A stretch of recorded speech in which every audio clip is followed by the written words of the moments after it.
Hi you guys, we're going to talk about segment congruence. We've already taken half of this set of notes where we've talked about our segment addition postulate, what a postulate actually means, the length, what it actually means, and then we practiced two examples in which we will be getting into more in depth. If you have not already done those notes, you need to go back to the Desmos assignment that is assigned to your class and actually complete those notes before you do this, and then you can have your complete set of notes which you will be turning in to me. So just to give you guys a heads up that we have congruent, a new definition. This is where two objects that actually have the exact same size and shape. Our symbol for congruence is this little symbol right here. That's what we'll be using for congruent again. So let's go over our example. So point E is between D and F on segment DF. So I'm going to draw, before I read this whole thing, it just gets too messy, so I'm just going to do this part here first. So I'm going to go ahead and draw my picture. This is a segment, so I have my endpoints D and F. So let me go ahead and label those as well. So I have D and F. And then it also says that I have the point E that is in the middle. We don't know where exactly in the middle it is. We don't know if it's equal or not, so we're just going to put it over here for now. Okay, great. So now I have my segment. I have that section there. So now we're going to say DE is 4x plus 2. So this section of the segment is 4x plus 12. Sorry, not 2. Then we have our next portion of our segment, which is EF. So that's equal to 7x minus 9. And then it's telling us that the whole thing, DF, is equal to 13x minus 11. So we're going to do this whole thing, which is equal to 13x minus 11. That whole thing is equal to that. Now we need to determine each of these values. There's three things we need to solve for. So I'm going to start showing you my work below here on this example. So I don't know if so right now we're just trying to see what's happening. So x plus 12, remember your segment addition postulate says that this part of the segment plus this one will equal that the entire segment. So I'm going to add it to my 7x minus 9. And then equals to this 13x minus 11 because it should equal that entire thing there. Okay, now I'm going to go ahead and combine like terms. On my left side is the only one I can combine like terms on. So if I get my 7x plus my 4x, I get 11x. My other like terms are 12 minus 9, which is going to be 3. And I get 13x minus 11 over here. There were no like terms to actually combine there. I'm going to subtract 11 from both sides because I'm trying to get x by itself. That's my first thing I need to find is x. So now I'm left with 3 equals 2x minus 11. Let's go ahead and get our numbers on one side. So I'm going to add 11 to both sides. I get 14 equals 2x. X is still being multiplied by 2, so I'm going to divide it by 2, and I find out that x equals 7. Yay, I figured out my first part of it. Now I need to figure out my DE segment. So what I'm going to do is I have DE, which was the red color I'm going to use. I'm going to plug in this x for the 7 for the x value here. So we originally had 4x plus 12. Now I'm going to plug in the 7 for the x, and I get my 7 times 4. We get 28 plus 12 equals 40. So my DE segment is equal to 40. Now I'm going to go ahead and figure out my EF portion. So this will be the segment EF, and this was 7x minus 9. This time I'm plugging in the 7 for my x. 7 times 7 is 49. We're going to subtract 9 from both sides, and we're left with, or not both sides, just 49 minus 7, which equals 40. So EF is, the segment EF is equal to 40. The question, yeah, we found our DE, our EF, and our X. We found all of them. So now our last question about this portion. What can be said or concluded about the segments DE and EF? So what we can say is that they're actually equal to each other. Since these actually have the same length, this is 40, this is 40, remember those are our congruent segments. So we get to say that our segment DE is congruent to segment EF. And that's our congruent segments. All right, let's do these are two more definitions. So we have the midpoint.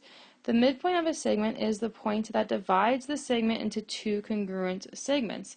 So what that means is that we have our segment here. It's telling us on our next portion here that point F is that midpoint. So yay, the point F is the midpoint, making these our two congruent segments, which those little tick marks mean that it actually indicates that they are congruent sides. So it's telling us that we now have our EG of that segment. It's saying that this segment is equal to this segment. So that's all the midpoint's actually saying on there. Then our bisector, when we talk about our bisector, this cuts an object into two congruent pieces.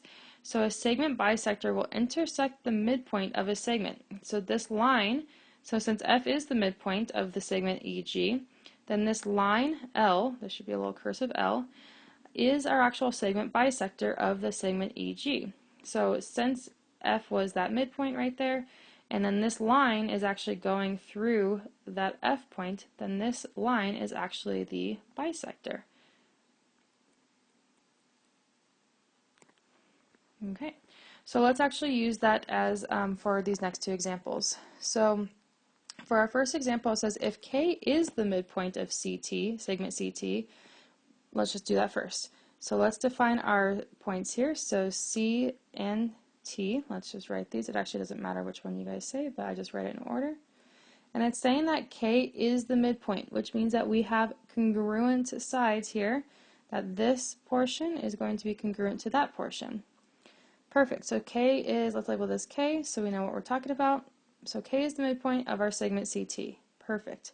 Now, 3x plus 23 is our CK. 3x plus 23. Then we have our KT portion is 5x plus 7. So if these two sections are congruent to each other, what we get to do is we get to equal them to each other because they should be the same exact value. That midpoint word, that key word right there, means that you will be getting to equal them. You get to equal those values and solve for it. So now I'm going to go ahead and solve. I'm going to subtract 3x from both sides. I get 23 equals 2x plus 7. I'm going to subtract 7 from both sides now. And I get 16 equals 2x, divide by 2, and I get 8 equals x. Okay, so that is the x value. I just found x, check. Now I need to find CT. So CT, remember, is this whole thing. So I only have the values of the smaller segments, but remember, by the segment addition postulate, if I add this segment to this segment, then it should equal the entire CT, the segment CT. So now I get to go ahead and plug in 8 into these x values because I already found x. So I have 3, and we're going to do times 8 plus 23 plus 5, plug in that x again, and then plus 7. We're going to add these all up to see what happens. So now 3 times 8, we get our 24 plus 23. 5 times 8 is 40 plus 7, segment CT. I'm going to go ahead and combine these two first, so 47 plus 47, and then we get our 47 plus 47 is 94. So our segment CT is equal to 94. Thanks to the segment addition postulate, we are able to figure that out. For our last example here, our point K is between C and T. See how it says the word between this time instead of the actual word midpoint? That means that we do not know it's actually directly in the center. So we are going to write out our, let's label these first. So we have C and T. This time we do not know where K is, so I'm going to put it over here. We don't know if it's congruent yet or not, so we just get to write it wherever it is for now. Then it says if CK is 9x minus 2, and then we have our KT, which is 5x plus 7,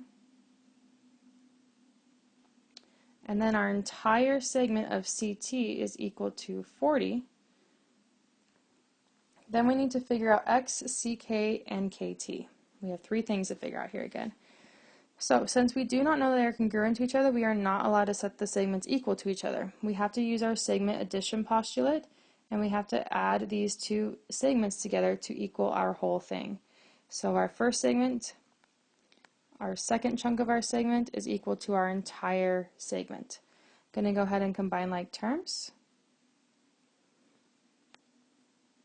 And 7 minus 2. Go ahead and subtract 5 from both sides. I get 14x equals 35. I am going to have a decimal here, but that is okay, you guys. I will show you how to use the decimals. That says 14, by the way. So when I put this in my calculator, I get 35 divided by 14, and we end up getting 2.5. Okay, so far we have figured out x, and that's it. Now I need to plug this in for my x to find the ck value. So if we find our ck value, segment ck was 9x minus 2, we're going to plug in the 2.5 for x and subtract 2. So when we do 9 times 2.5, we get 22.5. We're going to subtract 2, and we get our ck to be equal to 20.5. Okay, so that's our other value. Check. And then now we need to do our kt value. So kt was equal to 5x plus 7. We're going to plug in that 2.5 and then add 7.